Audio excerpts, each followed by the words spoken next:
Cette exposition est née d'un partenariat entre deux châteaux, le château de Nantes et le château d'Osaka, et ensemble on a décidé de traiter d'une grande figure de l'histoire du Japon, le samouraï. Elle est construite en deux temps. Un temps plutôt connu, celui du samouraï guerrier, comment il naît au Japon, comment il prend le pouvoir, comment il domine le Japon. Mais l'originalité de cette exposition, c'est le deuxième temps de l'exposition, c'est qu'à partir de 1700, le Japon est en paix. Et qu'est-ce que devient un guerrier dans un monde pacifié? C'est la grande découverte de l'exposition. C'est une figure dominante de l'histoire du Japon, mais qui a, à partir du 19e siècle, envahi l'univers occidental, dans la littérature, mais surtout depuis dans le manga, le cinéma, jusqu'à des grands films comme Star Wars, dont la figure principale, Dark Vador, est issue finalement d'une armure célèbre du Japon, conservée à Sendai, qui était l'armure d'un grand samouraï qui s'appelait Date Masamune.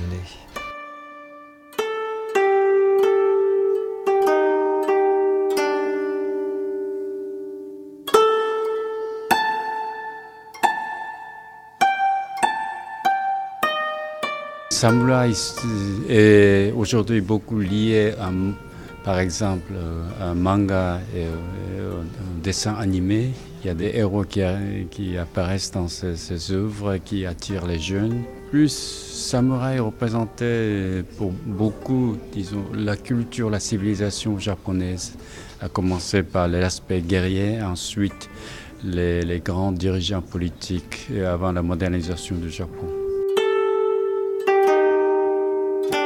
Ce que je trouve remarquable, c'est qu'une telle exposition de telle ampleur, grandeur, est organisée, disons, dans une ville comme Nantes, qui, à l'extérieur de Paris. Donc ça montre, c'est une démonstration, je pense, de l'intérêt que portent les Français sur le Japon, et je suis très reconnaissant.